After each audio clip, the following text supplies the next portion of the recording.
আমতায় বিজেপির পরিবর্তন সংকল্প যাত্রা বদলও হবে বদলাও হবে হুঙ্কার শুভেন্দু অধিকারীর। বিশ্বের সর্বশ্রেষ্ঠ নেতা, সর্বজনপ্রিয় নেতা, দেশের প্রধানমন্ত্রী মাননীয় নরেন্দ্র দামোদর দাস মোদী আলিপুরদুয়ারে জুলাই মাসের ৪র্থ সপ্তাহে তিনি ডাক দিয়েছেন, পশ্চিম বাংলার হিত গৌরব যদি ফেরাতে হয়, এই বাংলার যে অধঃপতন মমতা ব্যানার্জির নেতৃত্বে 15 বছরে হয়েছে, এই বাংলাকে যদি বাঁচাতে হয় তাহলে ভারতীয় জনতা পার্টিকে আনতে হবে।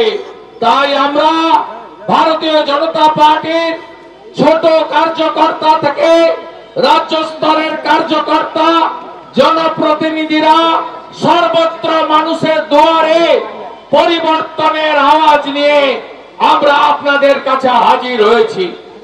কেন পরিবর্তন করবেন? কারণ এই বাংলা রাষ্ট্রবাদের ভূমি ছিল। এই বাংলা থেকেই বন্দে মাতরম সৃষ্টি হয়েছে, ঋষি বঙ্কিমচন্দ্রের সৃষ্টি। আপনারা জানেন, আজ তার 150 বছর আমরা পালন করছি। এই বাংলা ভারতবর্ষকে জাতীয় সঙ্গীত দিয়েছে। বিশ্বকবি রবীন্দ্রনাথ ঠাকুর তিনি জাতীয় সঙ্গীত জনগণ মন অধিনায়ক আমাদের দিয়েছে। এখান থেকে ঋষি অরবিন্দ ঘোষ থেকে শুরু করে গোটা পৃথিবী যাদের মানে রাষ্ট্রবাদের জাগরণ, দেশপ্রেমের জাগরণ যারা ঘটিয়েছিলেন, তাদের এই জায়গা হচ্ছে পুণ্যভূমি। এই বাংলায় আজকে রাষ্ট্রবাদ বিপন্ন, জাতীয়তাবাদ আজকে বিপন্ন। মুখ্যমন্ত্রী মমতা ব্যানার্জির নেতৃত্বে জামাতিদের হাতে পশ্চিমবঙ্গ চলে গেছে। হায়দ্রাবাদের এমপি ওয়াইসি বলছে পার্লামেন্টে দাঁড়িয়ে, বন্দে মাতরম গাওয়া বাধ্যতামূলক হতে পারে না। আজকে এই জায়গায় পশ্চিমবঙ্গকে বাঁচাতে হবে। আজকে পূর্ব পাকিস্তান, বাংলাদেশ, আজকে সেখানে যে সংস্কৃতি, যে কালচার আমদানি করা হয়েছে, ঠিক একইভাবে এপারেও সেই কালচার আমদানি করেছেন মমতা বন্দ্যোপাধ্যায়। তাই বিপন্ন রাষ্ট্রবাদ, বিপন্ন ভৌতবাদ, বিপন্ন দেশাত্মবোধ, তাকে জাগ্রত করতে গেলে পরিবর্তন আনতে হবে। পরিবর্তন আনতে হবে বিকাশবাদকে প্রতিষ্ঠিত করার জন্য। এক একটা রাজ্যে তাকিয়ে দেখুন কিভাবে উন্নয়নের অশ্বমেধের রথ নরেন্দ্র মোদীজির আশীর্বাদে ডবল ইঞ্জিন সরকার সেখানে কি করছে। এই আমতা, উলবেড়িয়া, উদয়নারায়ণপুর, বাগনান, শ্যামপুরে এমন কোন গ্রাম নেই যেই গ্রামে যুবকরা বাড়ি ছেড়ে তারা আজকে অন্য রাজ্যে চলে গেছে পেটের রুটি রুজির জন্য, ক্ষুধার জন্য, স্বচ্ছ দানের জন্য। আজকে এর জন্য দায়ী কে? দায়ী মমতা বন্দ্যোপাধ্যায়। 11 সালে এসে টাটাকে দাঁড়ানোর মধ্য দিয়ে মমতা বন্দ্যোপাধ্যায় তার সরকার এই রাজ্যে উন্নয়নকে ধ্বংস করার কাজ শুরু করেছিলেন। আজকে পশ্চিমবঙ্গের আপনি যেদিকে তাকাবেন দেখবেন কার্যত নাই রাজ্যে পরিণত হয়েছে এই রাজ্য। নরেন্দ্র মোদীজি আলিপুরদুয়ারের মিটিংয়ে বলছিলেন 61টা রেল প্রজেক্ট আটকে রেখেছে মমতা বন্দ্যোপাধ্যায়। জমি দেবে না, খানাকুলে রেল আসবে না, আমতাতে রেল আসবে না, দমকল রানীনগর জলঙ্গিতে রেল যাবে না, ঘাটালে 10পুরে রেল আসবে না, ময়নাতে পিংলাতে রেল আসবে না। তিনি জমি দেবেন না। 91,000 কোটি টাকা নরেন্দ্র মোদীজি দিতে চান, মমতা ব্যানার্জি জমি দেবেন না। কলাইকুণ্ডা এয়ারপোর্ট 37 একর জমি চান ভারত সরকার, মমতা ব্যানার্জি জমি দেবেন না, এয়ারপোর্ট হবে না।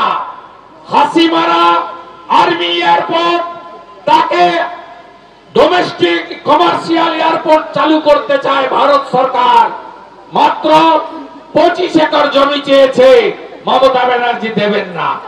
বাগডোগরা এয়ারপোর্টকে বাড়াতে চায় ভারত সরকার, মমতা ব্যানার্জি জমি দেবেন না। কলকাতা এয়ারপোর্ট আরো একটি এয়ারপোর্ট ভাঙড় বা কল্যাণীতে করতে চায় মোদিজির সরকার, মমতা ব্যানার্জি করতে দেবেন না। মমতা বন্দ্যোপাধ্যায় গত 14 বছর 14.5 বছরে মোট কারখানা তাড়িয়েছে, টাটার কারখানা সহ 6,888। ডাবর চলে গেছে মধ্যপ্রদেশে, জুট মিলগুলোয় তালা। আরেকটা পেট্রোকেমিক্যাল চলে গেছে পারাদ্বীপে। আজকে আমরা গোটা পশ্চিমবঙ্গ নাই রাজ্যে পরিণত হয়েছে। আজকে জাতীয় সড়কে জমি দেবে না, নতুন বন্দরে জমি দেবে না, কোথাও কোনো কাজ করতে দেবে না এই সরকার। তাই পরিবর্তন আপনাদের করতে হবে। একটার পর একটা কেন্দ্রের স্কিম এখানে চালু করতে দেয়নি। আপনি বলুন, 5 লক্ষ টাকার চিকিৎসা ফ্রি, আয়ুষ্মান ভারত গোটা ভারতে চালু। ঝাড়খণ্ডে নন বিজেপি সরকার, তামিলনাড়ুতে নন বিজেপি সরকার, সেখানেও আয়ুষ্মান ভারতের কার্ড চলে। আর আমরা পশ্চিমবঙ্গে ভুয়া স্বাস্থ্য সাথীর কার্ড তো চলেই না, আর আয়ুষ্মান ভারত চালু করতে দেয়নি এই মমতা ব্যানার্জি। যারা চান আয়ুষ্মান ভারত চালু হোক, তারা পরিবর্তন আনুন। মমতার ওই ভুয়া কার্ড না সিএমসি ভেলোরে চলে, না টাটা ক্যান্সার হসপিটাল মুম্বাইতে চলে, না দেবী সেটির হসপিটাল বেঙ্গালুরুতে চলে, না ডক্টর রেড্ডির হায়দ্রাবাদের হসপিটালে চলে, কোথাও চলে না। তাই একে তাড়াতে হবে।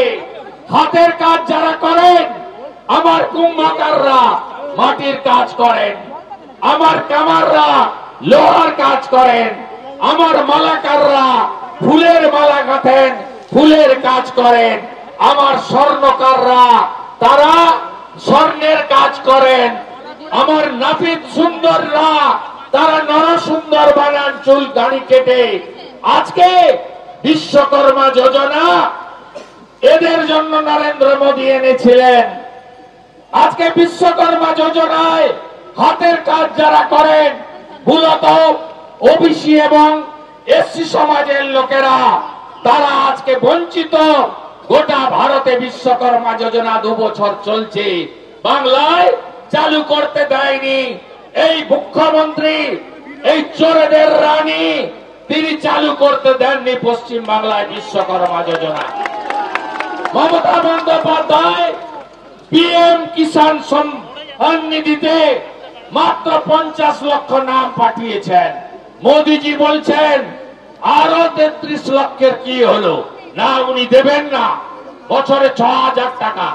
কারণ আপনারা হিন্দু, আপনারা বিজেপির ভোটার, তাই আপনাদের নাম পাঠাবে না। সব কৃষক যদি পিএম কিষাণ সম্মান নিধি চান, পরিবর্তন আনুন, পরিবর্তন আনুন, পরিবর্তন আনুন। ভারতীয় জনতা পার্টি 3100 টাকা কুইন্টাল ধান কেনে ছত্তিশগড়ে। আমরা কৃষকের চোখের জল মোছাবো। আলু চাষীদের সর্বনাশ এই মুখ্যমন্ত্রী করেছেন। যখনই আলুর 2 পয়সা দাম পান, তখনই সীমান্ত বর্ডার আটকান, বিভিন্ন রাজ্যের বর্ডার আটকান, আলু চাষীদের সর্বনাশ করার জন্য।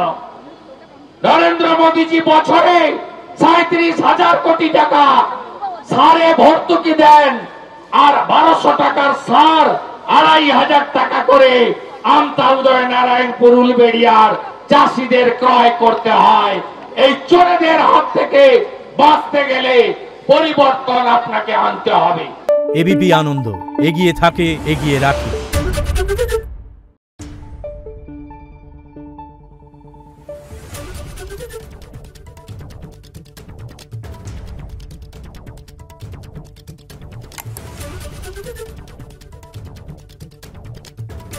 Thank you.